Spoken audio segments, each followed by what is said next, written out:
La clase de hoy día es sobre tiroides y paratiroides.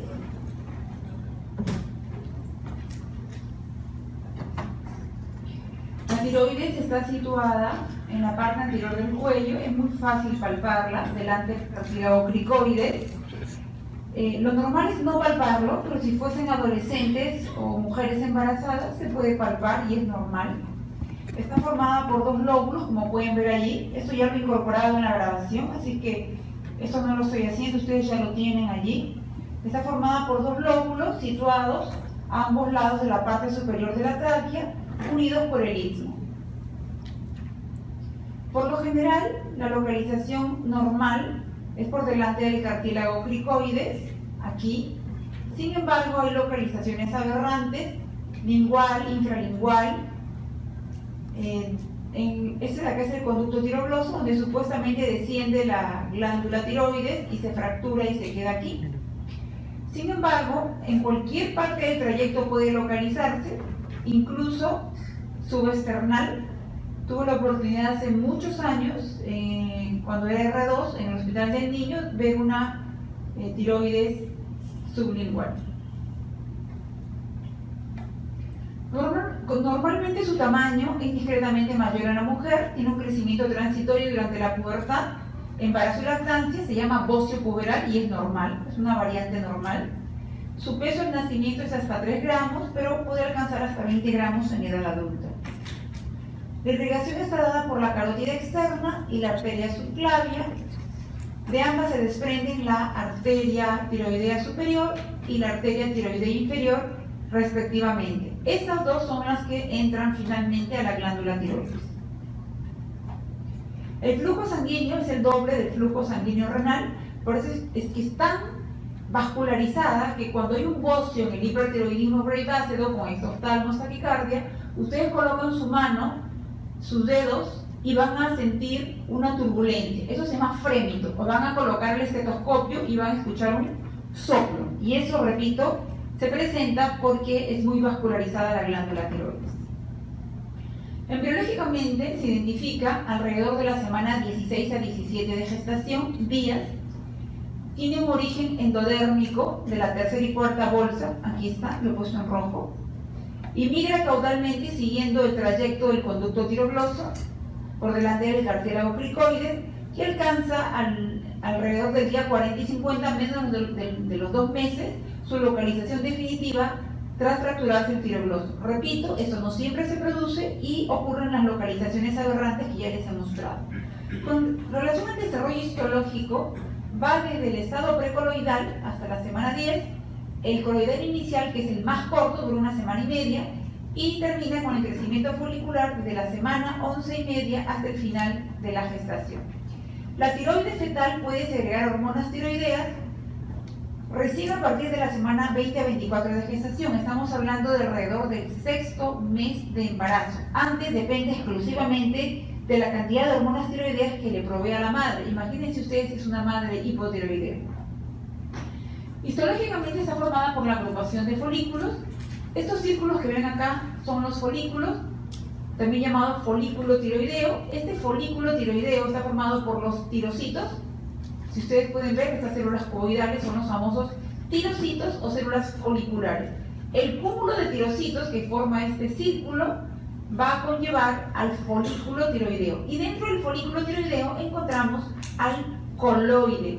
El coloide es un líquido que sirve de albergue a la tiroglobulina que contiene a las hormonas tiroideas y también a los residuos tirosinos, MIT y DIT.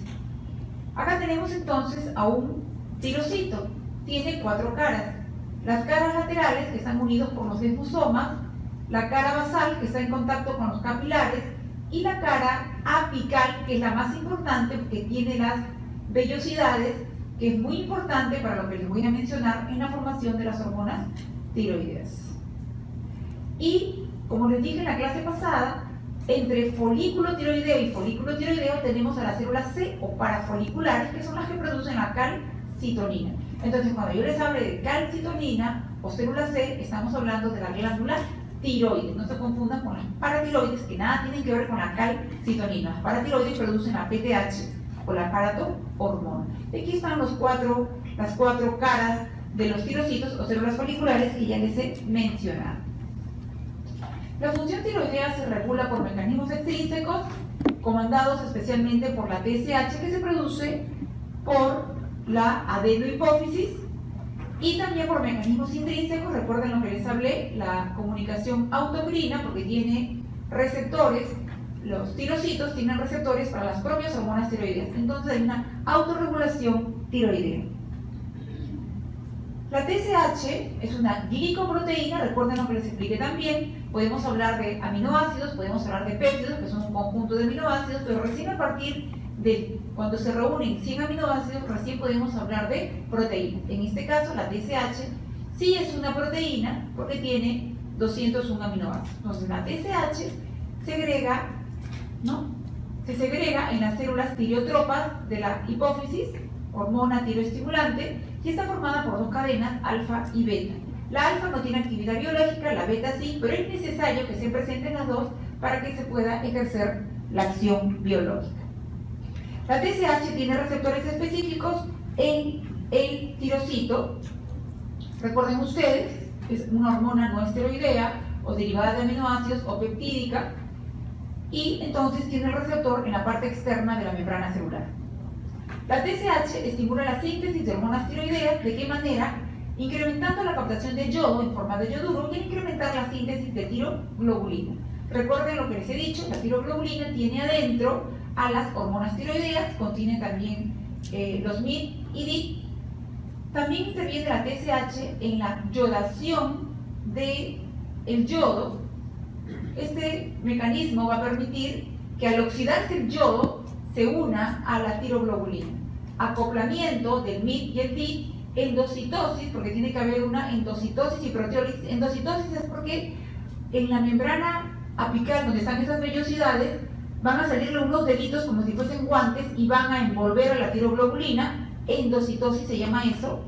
Y va a haber una proteólisis porque por una lisosima se va a destruir a la tiroglobulina para que se pueda vertir el contenido, porque recuerden que dentro de la tiroglobulina están las hormonas tiroideas y el MIT y el DIT. Ellos se producen por interacción entre la TSH y su receptor, que se encuentra en la parte externa del tirocito. La regulación de la TSH en la hipófisis se realiza por un mecanismo de feedback, mediante un control inhibidor y un control estimulador. El control inhibidor básicamente está dado por las propias hormonas tiroideas. Recuerden el feedback. Si están disminuidas la T3 y T4, especialmente la T4, así esté normal o alta, la T3 no importa, lo más importante es la T4, pero la disminución de las hormonas tiroideas por feedback positivo va a hacer que se produzca más TRH y más TSH. Va a actuar directamente sobre la hipófisis y directamente sobre el hipotálamo. Ese es un feedback de asa larga. Pero un feedback de asa corta es cuando el hipotálamo va a actuar sobre la hipófisis para que, si hay un incremento de hormonas tiroideas, haya una disminución de TRH, porque van a disminuir los receptores de TRH y por ende va a haber una disminución del factor liberador sobre la adenohipófisis, disminuyendo la secreción de TSH.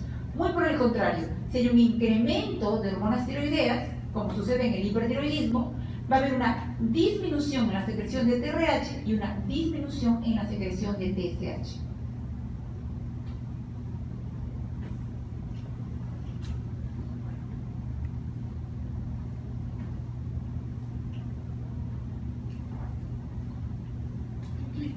Estas tres cosas que las he pasado es lo que les he dicho. Esto lo tienen ustedes, inclusive tiene audio. A ver, ¿existen otros mecanismos reguladores extrínsecos? Sí, que pueden influir en la producción de TSH y de su factor liberador TRH. Son la norepinefrina, serotonina y los estrógenos. Estos tres tienen un factor estimulador, mientras que la dopamina, la somatostatina, que no era amiga de nadie, recuerden, la hormona de crecimiento y los glucocorticoides, tienen un efecto inhibidor. La autorregulación tiroidea es un mecanismo intrínseco. La tiroides puede regular la cantidad de yodo que capta en forma de yoduro y la cantidad de hormona tiroidea que sintetiza, aún en ausencia de la TSH. Este mecanismo permite que la secreción de hormonas tiroideas, ante un aumento brusco de la administración de yodo, reduzca la formación de AMP cíclico, que es el segundo mensajero, y disminuya la síntesis y yodación de tiroglobulina. En suma, al haber suficiente cantidad de yodo, o yo haber comido demasiados alimentos con yodo, o haberme colocado una sustancia de contraste con yodo para hacerme una prueba renal, mi glándula tiroides felizmente tiene un mecanismo de autorregulación que va a impedir el ingreso de más yodo y por ende de más formación de hormonas tiroideas. Este mecanismo se llama el efecto de Wolff-Chaikoff. La misión de la glándula tiroides es la de convertir el yodo en hormona tiroidea activa.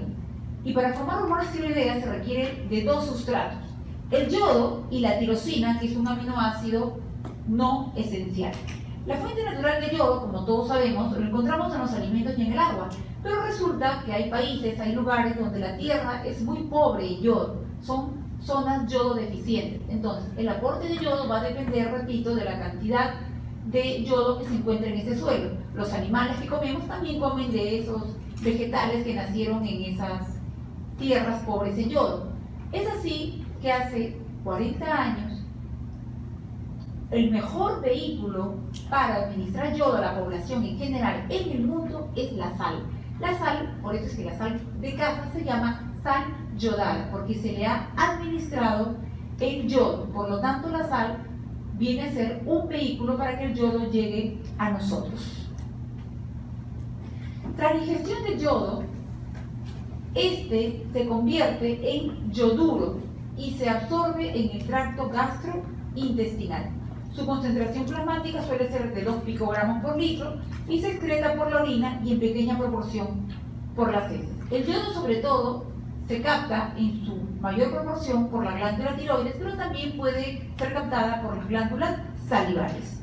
La mayor parte de yoduro entonces lo capta la tiroides. Al ingresar a la tiroides en forma de yoduro es que se inicia la síntesis de hormonas tiroideas. En adultos necesitamos al día 150 microgramos por día y esto aumenta en las mujeres que dan de lactar y en las embarazadas. Para efectos prácticos yo les he dividido la formación de yodo, en este caso de hormonas tiroideas, en 6 etapas. Si ustedes revisan libros lo pueden encontrar en 4, lo pueden encontrar en 12, lo pueden encontrar en 10. Considero que esa es una forma mucho más didáctica y sencilla de entender la biosíntesis de las hormonas tiroideas. La primera etapa es la captación en forma de yoduro. Este es transportado desde la membrana basal hacia el citoplasma.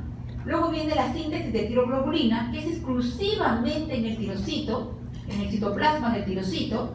Por eso es que si una persona es operada de cáncer de tiroides, el mejor seguimiento que le pueden hacer es dosándole la tiroglobulina, porque ustedes saben que la tiroglobulina solo se produce en el tirocito o célula folicular. Entonces, si esa persona, ustedes le encuentran la tiroglobulina elevada, lo más probable es que hayan dejado células de ese cáncer o que haya hecho metástasis y sencillamente el cáncer se ha reactivado. La oxidación de yodo es la tercera etapa, que incluye la yodación de la tiroglobulina, porque para que el yodo se una a la tiroglobulina, previamente ha tenido que ser oxidado. Y finalmente viene el acoplamiento, que es la unión del yodo a los grupos tirosilo y van a formar el MIT y el DIP. Y luego de este MIT y DIP, según se den las combinaciones que ahora les voy a mostrar, va a formarse la T3 y la T4. Luego viene el almacenamiento de la tiroglobulina yodada en el coloide. Recuerden que el folículo tiroideo está formada por las células foliculares. En el centro tiene ese líquido amarillo llamado coloide, que es el albergue donde vive feliz la tiroglobulina. Por eso es que allí se almacena, en el coloide se almacena la tiroglobulina. Luego viene la proteólisis de esta tiroglobulina para que pueda liberarse la T3 y T4. Finalmente, la deshalogenación del MIT y el DIP, es decir, la separación de el yodo de estos grupos tirosilo para nuevamente ser utilizado el yodo en la formación o biosíntesis de las hormonas tiroideas.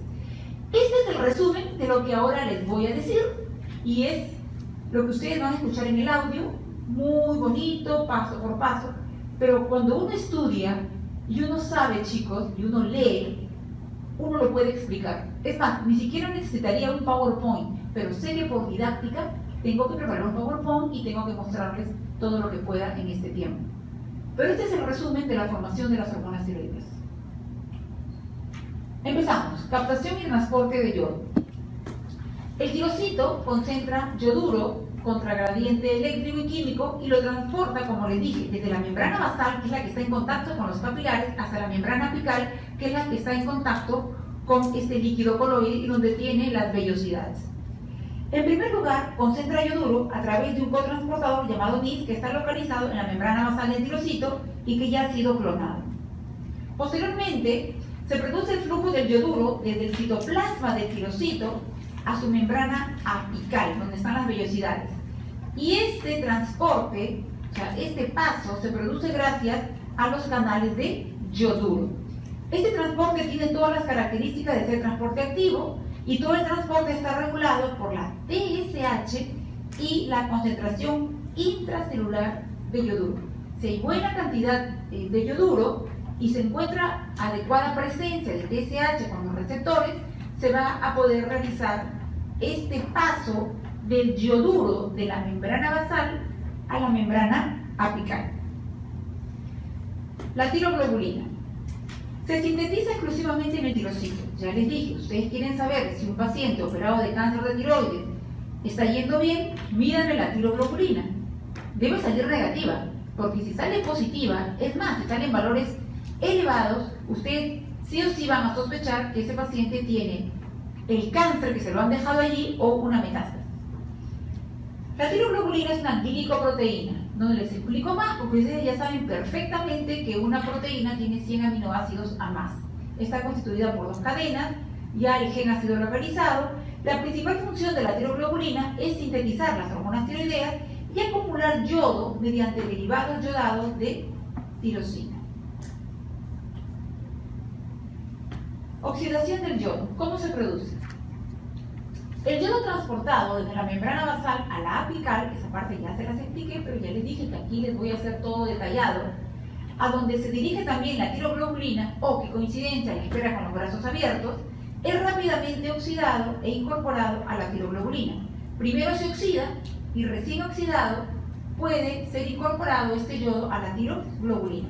Este proceso se llama organificación del yodo y se produce por la TPO, la tiroperoxidasa, que es la enzima principal de la biosíntesis de las hormonas tiroideas. Es así que las personas hipotiroideas por enfermedad tiroidea autoinmune tienen anticuerpos contra esta TPO y estos se conocen como la anti-TPO o anticuerpos antimicrosomales. Así se dosa en Perú y si sale positivo, lo más probable es que esta persona tenga enfermedad tiroidea autoinmune que ha originado la tiroiditis de Hashimoto y que ha terminado en hipotiroidismo de origen autoinmune. En la segunda parte, en el segundo ciclo, no sé quién les enseña el fisiopato, pero ahí seguro que se los van a mencionar. Este proceso se denomina, como les dije, organificación del yodo y se produce por la presencia de la TPO. Ese es en resumen las siglas de la hormona tiroperoxidasa. La TPO hace posible oxidar el yodo necesario para su incorporación en los grupos tirosina. O sea, necesitamos incorporar yodo a los grupos tirosina. De esa manera formamos el MIT y el DIP y gracias a la combinación del MIT con el DIP, que ahora les voy a mostrar, se forman las hormonas T3 y T4.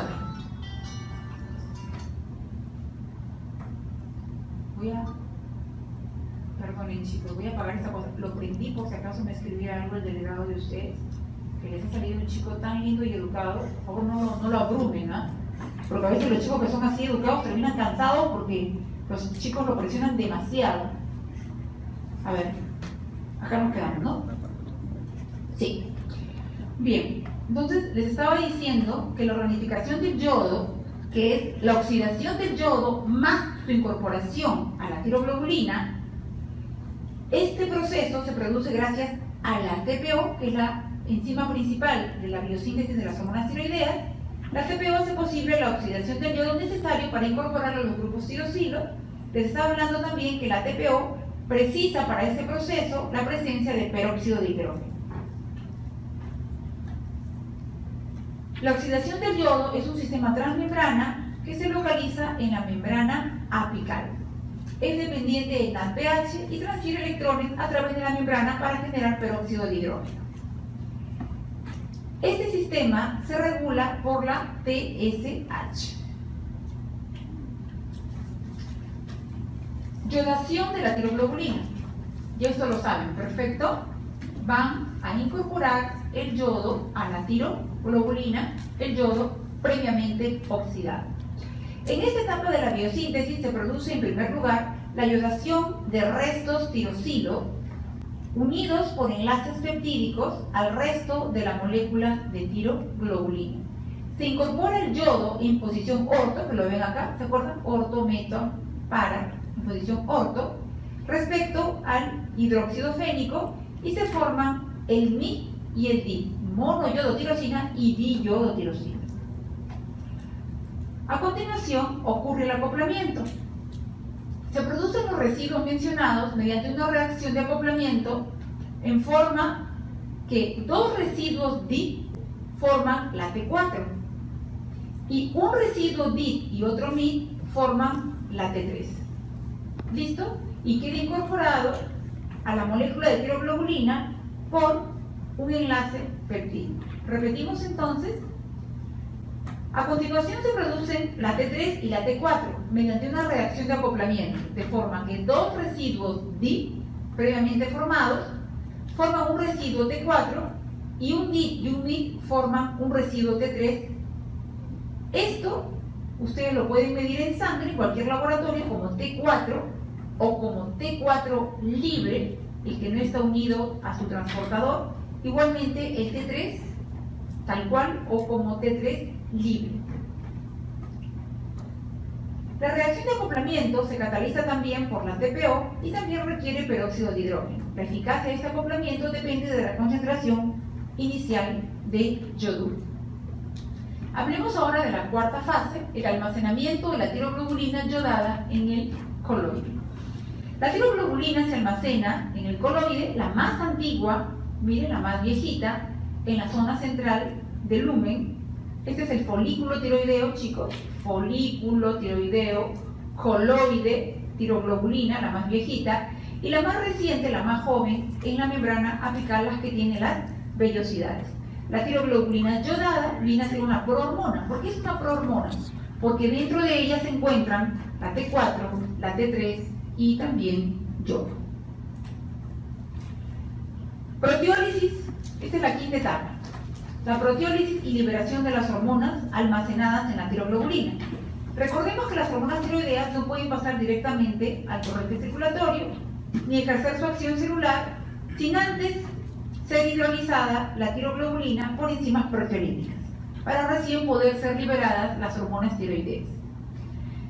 La TSH estimula la aparición de unos pseudópodos en la membrana apical del tirocito, esa que tiene las vellosidades, englobando por endocitosis pequeñas porciones de coloide del lumen folicular, o sea, de la luz del folículo, donde está el coloide, en forma de gotas que contienen la tiroglobulina recién yodada, entrando de esta manera en el citoplasma del tirocito, rodeadas por una membrana derivada de la membrana apical y migrando hacia la membrana basal, la que tiene contacto con los vasos sanguíneos.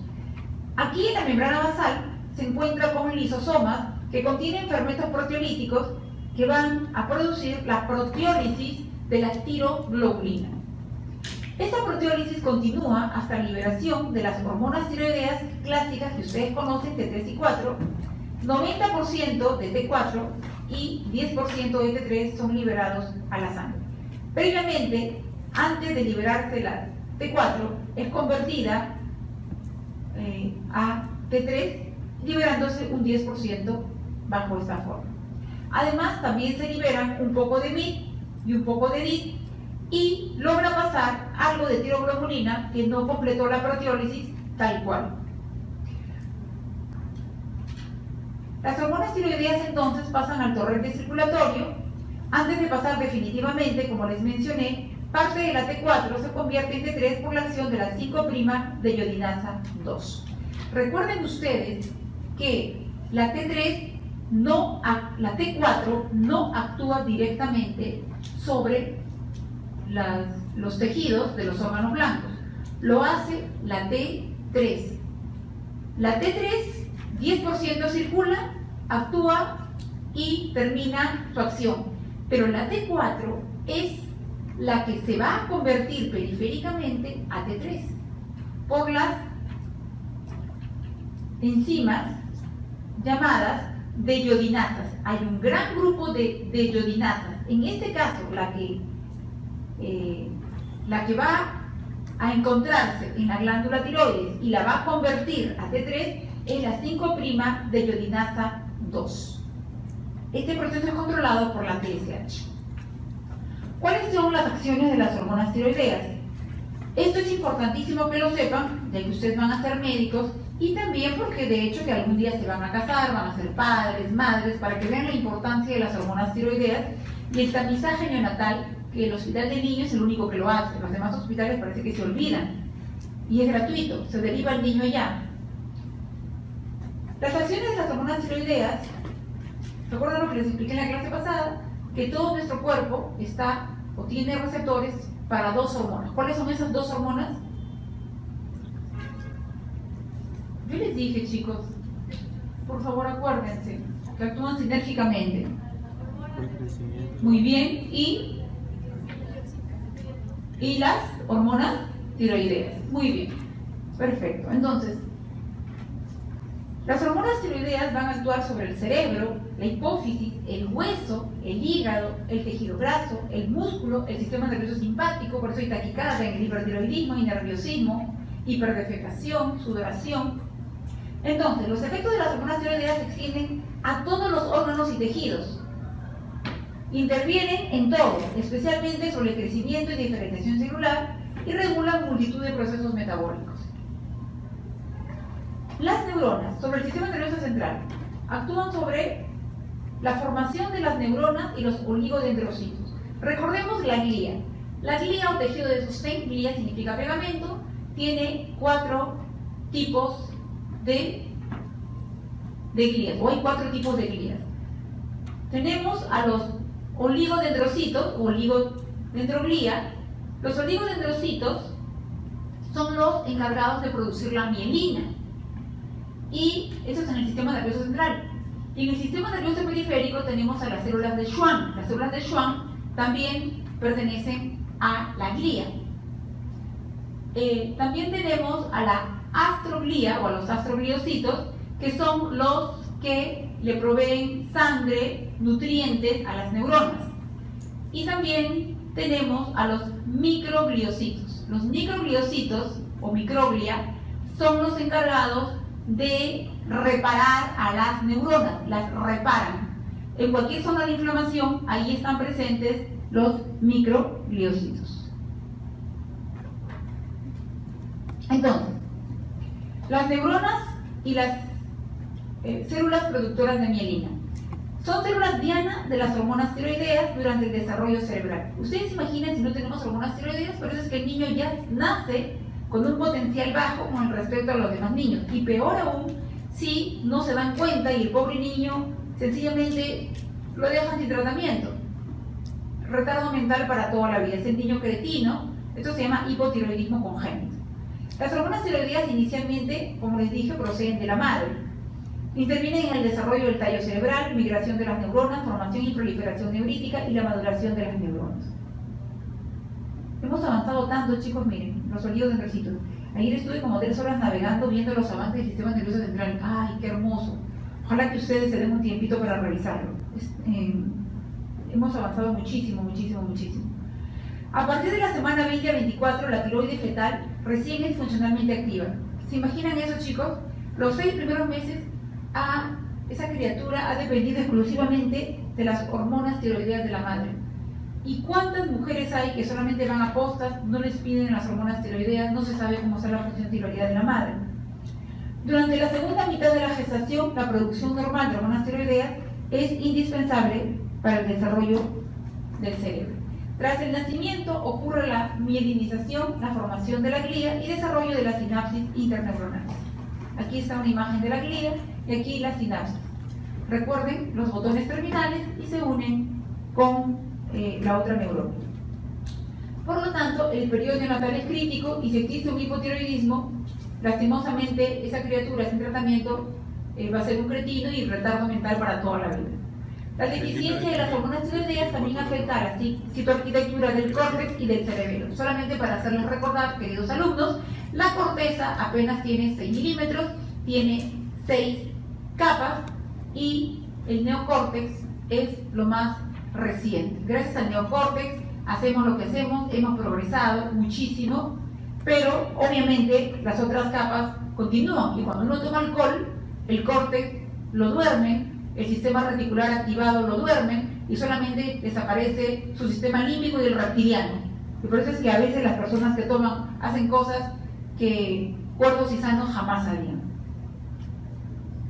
Las hormonas tiroideas también actúan a través de la estimulación de la síntesis de proteínas específicas cerebrales como los neurotransmisores y las neurotropinas, muy importantes las neurotropinas o neurotrofinas para la reparación de las neuronas. Y se dice, eso también está en estudio, regeneración que se ha visto en el hipocampo de determinadas neuronas a través de las células madre. Acuérdense que las células madre son totipotentes y ubicadas en determinados tejidos pueden producir los tejidos propios de ese órgano. Sobre el crecimiento, las hormonas tiroideas actúan teniendo una acción sobre la adenohipófisis, estimulando la transcripción de la hormona de crecimiento, también tiene una acción directa sobre el cartílago. Por eso es que la acción de las hormonas tiroideas con las hormonas de crecimiento es sinérgica, además interviene facilitando la respuesta de los osteoblastos al IGF-1, que es el factor de crecimiento más importante después del nacimiento. Tiene también acción termogénica a través de la activación de la ATPasa de membrana, que conlleva mayor utilización de ATP. El grado de estimulación de la termogénesis se correlaciona con el número de receptores en los tejidos. El cerebro también tiene receptores, pero no están activos, porque si no, imagínense, el cerebro hay que protegerlo. Por algo, la meningitis o las temperaturas altas pueden producir daño irreversible, primero convulsiones y luego daño irreversible. Las hormonas tiroideas regulan un número grande de procesos metabólicos, como la síntesis de proteínas, el transporte de aminoácidos, también en el metabolismo de los hidratos de carbono. Muchos de sus efectos son dependientes de las acciones de las catecolaminas y de la insulina, y también produce un aumento en la producción de la glucosa, ya sea a través de la neoglucogénesis, glucogenólisis y glicólisis hepática. De esto les hablaré cuando les hable del páncreas endocrino en la próxima clase. También estimula la síntesis hepática de triglicéridos, disminuye la concentración de colesterol, a pesar de que las hormonas tiroideas aumentan la producción de colesterol por parte del hígado. Recuerden lo que les dije, el 75% del colesterol se produce en el hígado, pero ¿por qué está disminuido? Porque su metabolización y eliminación es mayor. También las hormonas tiroideas regulan la síntesis y acción de algunas coenzimas de las vitaminas hidrosolubles, como la tiamina o vitamina B1, la riboflavina o vitamina B2 y la vitamina B12 o la cianocobalamina, también llamada coamida. En el hipertiroidismo aumentan las demandas tisulares de estas vitaminas y las concentraciones vitamínicas disminuyen en sangre. Al estar disminuidas las hormonas tiroideas, no se va a poder convertir o formar la vitamina A través de los precursores carotenos. Es así que las personas con hipotiroidismo acumulan los carotenos y se pueden, eso es una hipercarotinemia, y pueden ver las palmas de las manos, su carita amarilla y las plantas de los pies amarillos por el acúmulo de estos carotenos por deficiencia de las hormonas tiroideas. La vitamina D y la vitamina E también son reguladas por las hormonas tiroideas. Interesante, ¿verdad? Las hormonas tiroideas aumentan los receptores beta-adrenérgicos, por eso es que se encuentran en el miocardio, músculo, tejido graso. Por eso es que cuando una persona tiene hipertiroidismo, se adelgaza, tiene taquicardia, sudoración, hiperdefecación, nerviosismo, temblor distal, porque es una persona cuya estimulación adrenérgica está incrementada por este incremento de los receptores. Muy bien, luego de esta revisión de las hormonas tiroideas, que quede muy claro que durante los 6 primeros meses el feto depende exclusivamente de los niveles de hormonas tiroideas de la madre. Si un recién nacido nace con este problema de deficiencia de hormonas tiroideas, se llama hipotiroidismo congénito, clínicamente es un bebé que su llanto es ronco, tiene la piel seca, tiene una hernia umbilical, una fase redonda, un tinte amarillo, que al principio piensan que es hiperbilirubinemia. Si el médico es acucioso, se va a dar cuenta que la fontanela está amplia y bueno, la lengua está protruida y no pierde nada haciéndole un descarte de hormonas tiroideas, no pierde nada. Una forma de hacer el tamizaje es con una agujita muy pequeña, se pincha el talón del bebé y en unos papelitos con filtro se colocan las gotitas y se lleva al laboratorio. Eso es todo, es sencillísimo el tamizaje o screening neonatal de hipotiroidismo. Muy bien chicos, hablemos ahora de las paratiroides. Se les llama paratiroides porque están al costado de la tiroides. Aquí pueden ver 1, 2, 3, 4, por lo general son 4. Son glándulas situadas en el cuello, generalmente en los polos superior e inferior de la glándula tiroides, y producen la hormona paratiroidea, también llamada paratormona. Por eso es que sus iniciales son PTH. Por lo general son 4 y las pueden ver. De forma ocasional pueden tener localizaciones aberrantes, así como lo tenía la glándula tiroides. Cuando existe alguna adicional, por lo general está en el mediastino, en relación con el timo. ¿Se acuerdan que les hablé del timo? ¿Por qué es importante el timo, chicos? Es un órgano primario. ¿Qué sucede en el timo? Ya las células, los linfocitos inmaduros que salieron de la médula ósea se van a convertir en linfocitos T maduros en el timo. Muy bien. Entonces, tenemos localizaciones aberrantes, también puede incluso haber una paratiroides dentro de la glándula tiroides. ¿Y por qué quiero que aprendan muy bien sobre las paratiroides? Porque antes, cualquier persona hipertensa, nadie le medía el calcio. Nadie le medía el calcio en sangre, el calcio en orina, usted pasía para la presión. De repente, cálculos renales, cálculos hipertensos. Luego loco, así trastornado, alterado. Lo que tenía era un hiperparatiroidismo. Las paratiroides estaban hiperplaseadas las 4 o una sola tenía un adenoma, un tumor que producía PTH independientemente de los niveles de calcio del individuo. Y esto producía la hipercalcemia y por ende la hipertensión arterial y la formación de cálculos desde jovencito. Es increíble pero cierto lo que les digo. Entonces ustedes ya van a ser médicos juiciosos sin necesidad de ser endocrinólogos a todo hipertenso, formador de cálculos renales. ¿Cuánta gente hay que pierde hasta el riñón y sencillamente tenía una hiperplasia o tenía un adenoma paratiroideo? Se los digo porque yo lo veo y lo trato. La hormona paratiroidea participa en el control de la homeostasis del calcio y fósforo, así como en la fisiología del hueso. La PTH es elaborada y secretada por las glándulas paratiroideas en las células llamadas células principales, así como la calcitonina es producida por las células C o parafoliculares de la tiroides, la PTH es producida por las células principales de la paratiroides. Su precursor es la pre-pro-PTH, luego viene la pro-PTH, se sintetiza en el retículo endoplásmico, después alcanza el Golgi, donde se convierte a PTH, entonces pro-PTH, retículo endoplásmico, PTH, Golgi.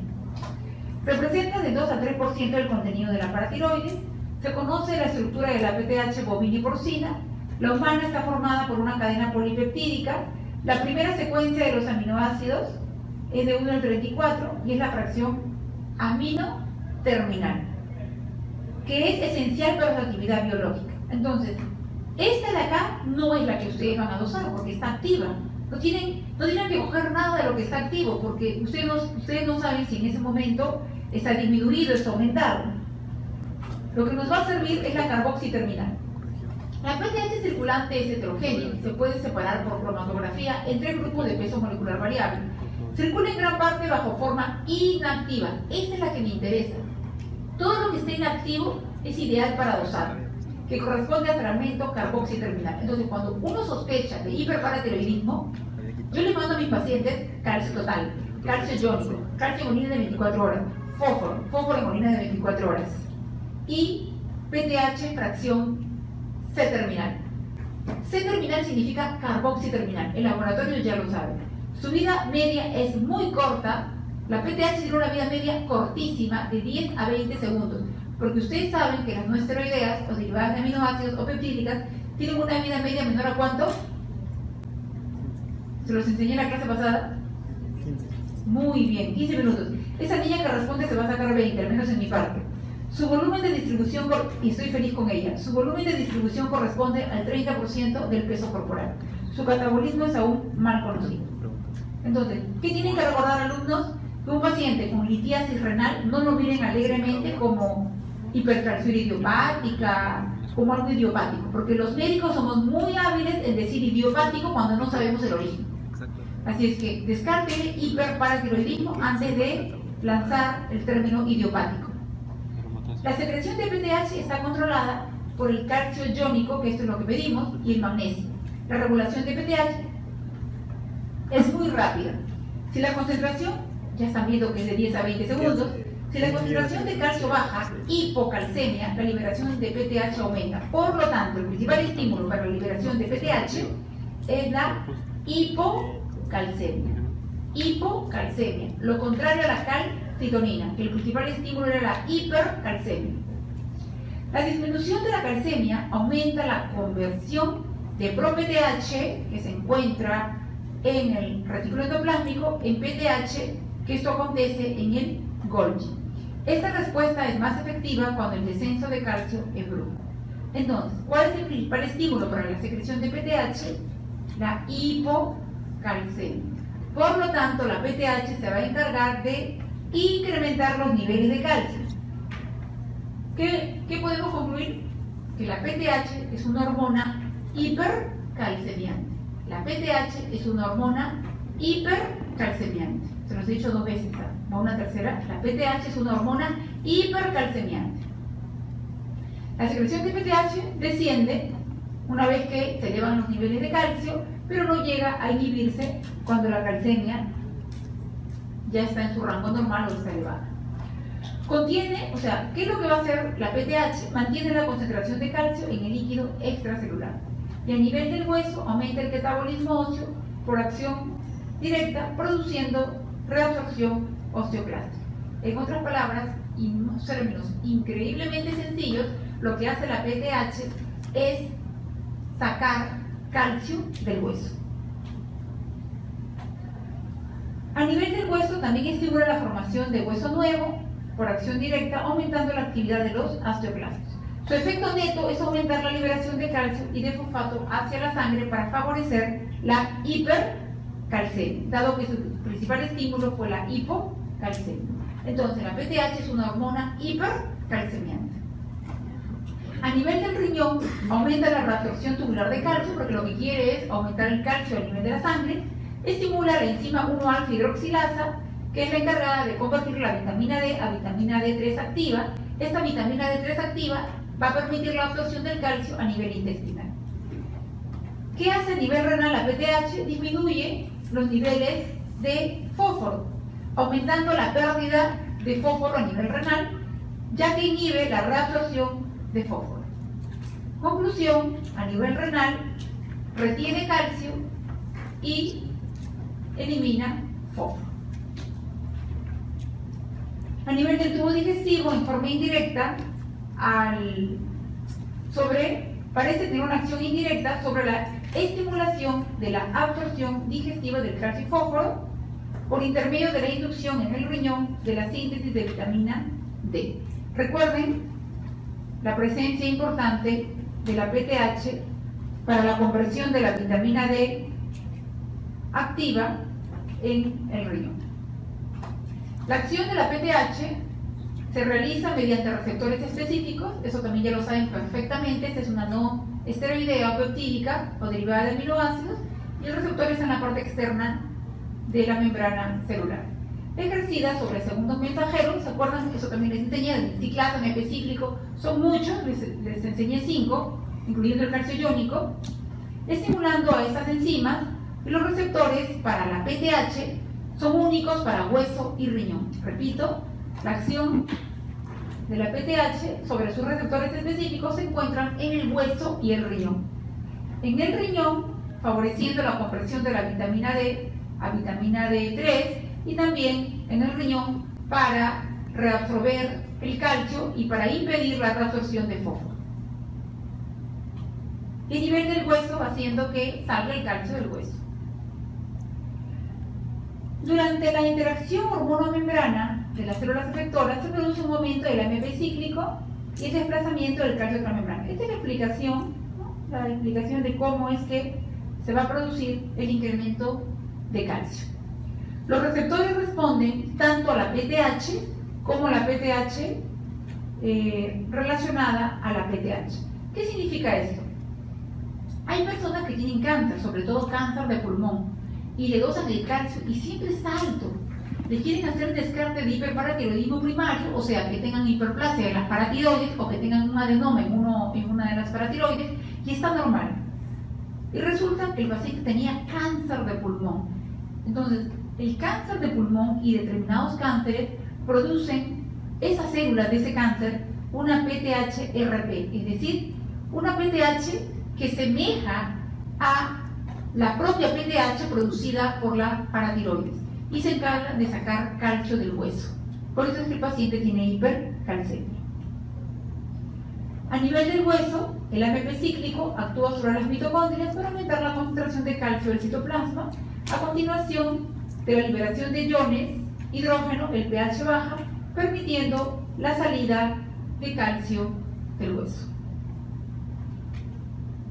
A nivel del riñón, la PTH activa a la adenilciclasa, el AMP cíclico formado se fija a la proteínquinasa y esa proteínquinasa activada induce a la fosforilación, originando una modificación de la reabsorción tubular de los fosfatos, impidiendo que éste se reabsorba.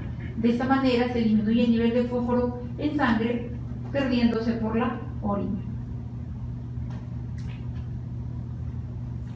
Interacción de la PTH con la calcitonina y la vitamina D. Empecemos la interacción con la calcitonina para que ustedes entiendan en qué son antagónicos y en qué sí se parecen. La PTH y la calcitonina poseen una acción antagónica a nivel del hueso y una acción sinérgica a nivel del riñón.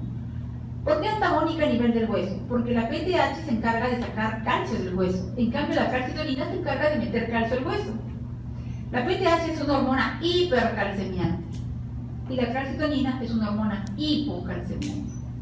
Una acción sinérgica a nivel del riñón, ya que las dos tienden a aumentar la excreción de fósforo por la orina. Ambas tienen entonces una acción antagónica sobre el metabolismo de la vitamina D. La calcitonina inhibe la conversión de vitamina D a vitamina D3 activa en el riñón, mientras que la PTH favorece esa conversión. Aquí está. La PTH favorece la conversión de la vitamina D a vitamina D3 activa, mientras, por lo tanto, la carencia de vitamina D reduce la acción de esta PTH. Existe, por tanto, ¿qué podríamos decir hasta el momento? De la paratormona, de la calcitonina, de la vitamina D. Podemos decir de que existe un doble sistema hipercalcemiante, constituido por la PTH y la vitamina D. La PTH, cuyo principal estímulo es la hipocalcemia, y la vitamina D3, que permite la absorción de calcio a nivel intestinal. Y esta vitamina D3 activa se convierte en activa gracias a la intervención de la PTH a nivel renal. Y un simple sistema hipocalcemiante, que es la calcitonina. ¿Cuál es el principal estímulo de la calcitonina? La hipercalcemia. Hablemos ahora de la calcitonina, también llamada tirocalcitonina. Es segregada por la célula C o parafolicular, ¿se acuerdan? Cuando les mostré los folículos tiroideos, entre folículo y folículo se encuentra la célula C o parafolicular. Es un polipéptido porque aún no llega a ser una proteína, tiene 32 aminoácidos de diferente estructura según las especies de animales que ya han sido identificados. A nivel del hueso interviene en el metabolismo del calcio, tiene una acción hipocalcemiante, por eso se le considera una hormona hipocalcemiante, actúa disminuyendo la reabsorción osteoclástica, es decir, no permite la salida de calcio del hueso, disminuye la síntesis de los osteoclastos y facilita la transformación de los osteoclastos en osteoblastos. Tiene un efecto inverso al del aparato hormona. A nivel del riñón, disminuye la reabsorción tubular de fosfatos, aumentando su excreción, idéntico al aparato hormona, y es responsable de una diuresis de estos minerales. Inhibe la transformación de vitamina D a vitamina D3 activa, un efecto inverso al que tiene el aparato hormona. Su mecanismo de acción es mal conocido y no posee acción intestinal. Es estimulada por la hipercalcemia y este mecanismo ya se los expliqué en la clase pasada. Cuando existen niveles de calcio aumentados, estos niveles de calcio, el calcio que viaja por la sangre, estimula al hipotálamo para que las neuronas especializadas produzcan TRH o TRF. Esta actúa sobre la hipófisis, sobre los receptores específicos de la TRH para que se produzca TSH. Y la TSH actúa no solamente sobre los receptores del tirocito, sino que también las células C o parafoliculares tienen receptores para la TSH. Así es que inmediatamente se va a producir la calcitonina, que se va a encargar de introducir el calcio dentro del hueso. La calcitonina interviene en la inhibición de la hipercalcemia postprandial en oposición a la PTH y regulación del modelado esquelético. Y esto es importante cuanto más jóvenes somos. Su valor normal de referencia es menos de 10 picogramos por mililitro. ¿Y por qué se los he puesto? Porque si encontramos en una persona esta calcitonina elevada, sospechen ustedes de cáncer medular de tiroides. El cáncer medular de tiroides es un cáncer que afecta a las células C o parafoliculares. La glándula tiroides tiene, lo más común en incidencia es el cáncer papilar. Le sigue el folicular, el anaplásico o indiferencial. El cáncer papilar, que es el más benigno, por utilizar un término, pero que afecta a las células foliculares o tirocitos. Pero también existen el cáncer que afecta a las células C o parafoliculares, que se denomina cáncer medular de tiroides. Y para saber si existe en otros familiares, porque suele ser familiar, se dosa en la familia la calcitonina, que es lo que está elevado en ese tipo de cáncer.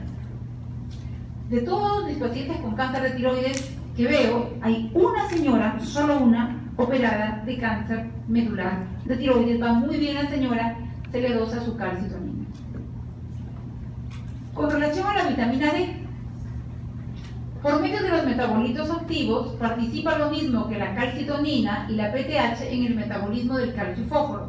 La vitamina D proviene de la piel por fotosíntesis. Nosotros tenemos en nuestra piel la 7 de hidrocolesterol. Si tomamos contacto con la luz solar, así no haya sol, pero es de día, 15 minutos diarios, estamos activando esta vitamina D. También la obtenemos de la alimentación, sobre todo del hígado, porque las vísceras son ricas en vitamina D, especialmente el hígado, y la absorción intestinal de las sales biliares. Cuando digo hígado, no solamente me estoy refiriendo al hígado de res, también al hígado de pollo. Ustedes pueden prepararse su hígado encebollado, si es que sus mamás cocinan, y el hígado de pollo en el caldo. Solamente son activos los metabolitos 25 y 1,25 colecalciferol. A nivel intestinal facilita la absorción de calcio y de fósforo. Y también induce la síntesis intestinal de esta proteína calcipéxica de Wasserman, que permite la absorción de calcio. Se fija sobre un receptor citoplasmático, activa a estos segundos mensajeros y se va a sintetizar AMP cíclico. El mecanismo de acción sobre el fósforo no se conoce y activa la fosfatasa alcalina intestinal. A nivel del hueso normal, la vitamina D3 activa, también llamada dihidrocolecalciferol, estimula la reabsorción ósea, es decir, la salida de calcio del hueso. Produce hipercalcemia por acción directa y también por intermedio del aparato hormonal. Finalmente, si bien es cierto, hoy día les he presentado y les he hablado de las tres hormonas principales en el metabolismo del calcio y fósforo, que son la paratormona PTH, la vitamina D activa o D3 o dihidrocolecalciferol y la calcitonina, también existen otras hormonas llamadas accesorias que intervienen en el metabolismo del calcio, que hasta hace unos 6 o 5 años lo desarrollaba y decidí que no, que simplemente se los voy a mencionar. Son 4 hormonas accesorias que también intervienen en el metabolismo del calcio: la hormona de crecimiento, la tiroxina o T4, los glucocorticoides, pero es en desmedro porque el exceso de glucocorticoides produce osteoporosis, y los esteroides sexuales, que más bien favorecen. Los esteroides sexuales, repito, favorecen a la presencia de calcio en el hueso. Y con esto, queridos alumnos, hemos terminado la clase de hoy. Muchas gracias por su atención. El día